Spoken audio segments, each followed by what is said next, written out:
لو انت فعلا عايز تمشي بالترتيب الصح بدل ما تجري ورا اي حاجة شكلها مثير وتضيع فلوس في الفاضي، ركز معايا في الفيديو ده للآخر علشان هقولك على 5 خطوات لازم نمشيهم بالترتيب الصح علشان تقدر تبني ثروة حقيقية. انا شريف ودي قناة شريف يستثمر، وبفكر كتير جدا في الفلوس وترتيب الاستثمار الصح، وليه اغلب الناس بتعمل كل حاجة بالعكس لما تيجي تبني ثروة. الحقيقة ان في ترتيب ذكي للاستثمار ممكن يوفر عليك عشرات الالاف على المدى الطويل، لكن اغلب الناس بتتجاهله لانه ممل. الناس عايزة الجزء الممتع، عايزة تعرف استثمر في ايه علشان يجيب لي فلوس بسرعة، ومش عايزة تبني الاساس. قبل ما تستثمر جنيه واحد في اي حاجة لازم تعمل صندوق طوارئ. وعارف ان الكلام ده ممل، وعارف انك كنت مستني اقولك اسم سهم يطير ويكسبك ملايين، بس صدقني دي أهم خطوة في الرحلة كلها. صندوق الطوارئ مش بس علشان تدفع تصليح عربية أو فاتورة مستشفى، ده شبكة أمان نفسية قبل ما يكون فلوس. ليه؟ لأن أول ما تحصل أزمة وانت ما عندكش احتياطي هتعمل حاجة من اتنين: يا تبيع استثماراتك في أسوأ وقت، يا تدخل في ديون بفوائد عالية، وساعتها تبقى رجعت لنقطة الصفر تاني. السؤال اللي دايما بيتسأل: أحوش كام؟ والنصيحة التقليدية بتقول من 3 ل6 شهور مصاريف، بس خلينا نبسطها أكتر. ابدأ بأول 1000 جنيه أو أول مبلغ يغطي مصاريف بسيطة طارئة، المهم تحس إن عندك حاجز أمان. بعد كده اشتغل لحد ما توصل لمصاريف شهر كامل، وبعدين كمل تدريجيا لحد 3 شهور. لو شغلك ثابت ودخلك مستقر ممكن 3 شهور يكونوا كفاية. لو شغلك حر أو دخلك متذبذب الأفضل تقرب من 6 شهور. الفكرة هنا مش رقم، الفكرة إنك ما تبقاش تحت ضغط في أي وقت معين. رقم 2، وهو لازم توقف النزيف فورا. لازم توقف سداد الديون اللي ليها فايدة عالية.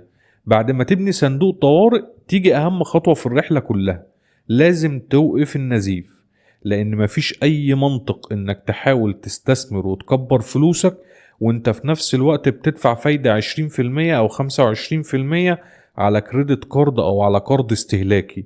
دي مش مجرد أرقام، دي مكنة بتاكل فلوسك كل شهر. خليني أقولها لك بصراحة: لو عليك دين بفايدة عالية، سداد الدين ده هو أفضل استثمار تقدر تعمله دلوقتي. ليه بنقول كده؟ لأن أي جنيه بتسدده بيوفر عليك الفايدة دي بشكل مضمون. يعني لو عندك دين بفايدة 22%، كل جنيه بتسدده كأنك حققت عائد مضمون 22%. هاتلي استثمار مضمون دلوقتي يدي لك الرقم ده، مفيش. ناس كتير بتقول طب ما يمكن استثمر واكسب اكتر من الفايدة. الفكرة دي شكلها ذكي بس خطيرة، لان استثمارك مش مضمون، لكن الفايدة على الدين مضمونة 100%. يعني انك بتراهن على حاجة مش مضمونة وبتسيب حاجة بتخسرك اكيد. خلينا ناخد مثال بسيط: لو عليك 100,000 جنيه كريدت كارد بفايدة عالية وبتدفع الحد الأدنى بس، ممكن تدفع عشرات الآلاف فايدة زيادة على مدار سنين. الفلوس دي كان ممكن تشتغل لصالحك، لكن بدل كده شغالة ضدك. وجود دين بفايدة عالية وانت بتستثمر زي اي واحد بيجري ماراثون وشايل شنطة مليانة طوب على ظهره. هتوصل يمكن، بس ليه تصعبها على نفسك؟ النقطة المهمة هنا انك ما تخلطش بين نوعين ديون: دين بفايدة عالية زي الكريدت كارد ده خطر، وفي دين عقاري بفايدة منخفضة ومعاه أصل بيزيد قيمته، ده قصة مختلفة تانية. احنا بنتكلم هنا عن الديون اللي بتاكل فلوسك، مش اللي بتبني لك أصل. وطول ما النزيف شغال مفيش استثمار هيعوضه. فلو عايز تمشي صح فعلا يبقى رقم 1 صندوق طوارئ، بعده مباشرة تصفية الديون العالية، وندخل بقى على رقم 3: ما تسيبش أي فلوس على الترابيزة. استغل أي ميزة بيقدمها لك شغلك. لو انت شغلك بيديلك أي ميزة مالية إضافية لازم تستغلها بالكامل.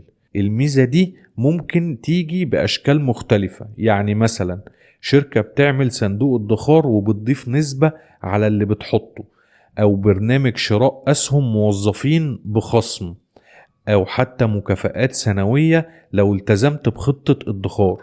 وفي تأمين صحي قوي بيوفر عليك مصاريف ضخمة. وفي بدل سكن أو انتقال بيقلل مصاريفك الشهرية. ده كله يعتبر عائد مضمون. أنا عارف إن مش كل الشركات بتعمل كده، ولكن في كتير جدا من الشركات المحترمة في الوطن العربي بتعمل كده وبتقدم الخدمات دي للموظفين عندها. يعني مثلا لو شركتك بتقولك حط 5% من مرتبك في صندوق الادخار واحنا هنضيف عليهم 5%، ده معناه انك اخدت عائد فوري 100% على المبلغ ده. هات لي استثمار يضمن لك الرقم ده من اول يوم، برضو مفيش. المهم هنا تفهم التفاصيل كويس. في بعض الشركات بيبقى فيها شرط مدة خدمة معينة علشان تمتلك المبلغ بالكامل، يعني لو مشيت بدري ممكن تخسر جزء منه. فلازم تسأل وتفهم كويس، هل في مدة التزام، وهل في شروط معينة، أو الفلوس دي بتتملك فورا ولا تدريجيا. لكن في أغلب الحالات الاستفادة من أي مساهمة إضافية من جهة العمل تعتبر من أذكى القرارات المالية. ودلوقتي النقطة الرابعة وهي مرحلة البناء الحقيقي، وهنبدأ نستثمر باستثمار منتظم ومنخفض التكلفة. دلوقتي نبدأ بقى المرحلة اللي فعلا بتبني ثروة.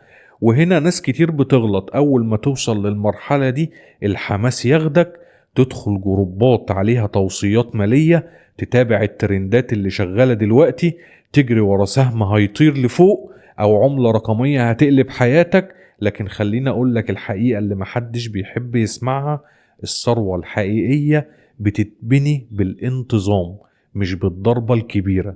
الخطوة الصح هنا هي إنك تفتح حساب استثماري من جهة موثوقة في بلدك، بنك كبير أو شركة كبيرة أو شركة وساطة مرخصة ومعروفة.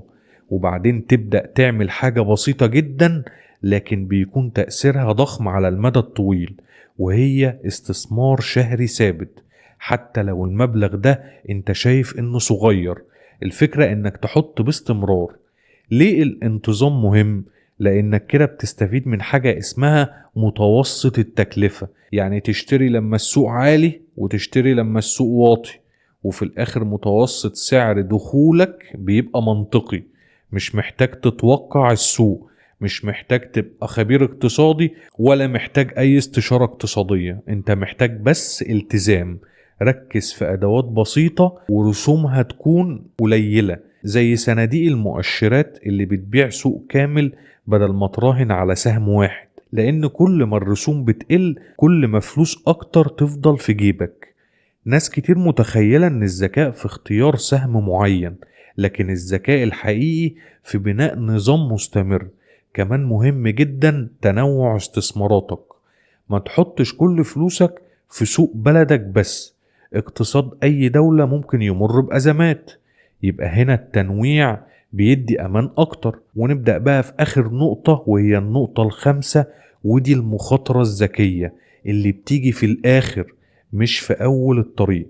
وهي المخاطرة، ايوه، الاسهم الفردية بقى والعملات الرقمية او المشاريع الخاصة او العقارات او الذهب. الفرص اللي مش بتتعوض بقى. بس خلي بالك، الفرق بين المستثمر الذكي والمقامر ان الاول بيلعب بجزء صغير من ثروته والتاني بيلعب بمستقبله كله. المرحلة دي المفروض تكون نسبة من محفظتك مش كلها. يعني ايه الكلام ده؟ يعني لو عندك استثمار منتظم ومستقر ممكن تخصص منه 10% أو 15% كحد أقصى لحاجات أعلى مخاطرة. ليه؟ لأن النوع ده من الاستثمارات ممكن يديك عائد عالي وممكن يخسف براس مالك الأرض بسرعة جدا. واللي يخليك مرتاح وانت بتاخد المخاطرة دي إن أساسك مبني صح، عندك أمان وعندك استقرار وعندك خطة طويلة المدى وماشي عليها مظبوط. ساعتها حتى لو خسرت في استثمار عالي المخاطرة مش هتنهار ومش هترجع لنقطة الصفر. المشكلة في منطقتنا ان ناس كتير بتبدأ من الخطوة الخامسة، اول ما يجمع شوية فلوس يرميهم في فرصة سريعة او يسمع توصية او يدخل مشروع من غير دراسة، ولما يخسر يقول الاستثمار ده نصب. لا، الاستثمار مش نصب، الترتيب هو اللي كان غلط. خلاصة الترتيب كله ابني امانك الاول، ووقف اي نزيف عندك، واستغل اي فلوس مضمونة حواليك، وابني نظام استثماري ثابت، وبعدها ابدأ خاطر ولكن بذكاء وهدوء، مش العكس. لو مشيت بالترتيب ده ممكن ما تبقاش اغنى واحد في سنة، لكن بعد 10 سنين هتبقى سابق ناس كتير جدا كانت بتجري اسرع منك. وخليني اقولك ان الثراء مش سباق سرعة، هو سباق التزام. والمستقبل دايما يا صديقي بيكافئ اللي يبدأ صح، حتى لو البداية كانت مملة.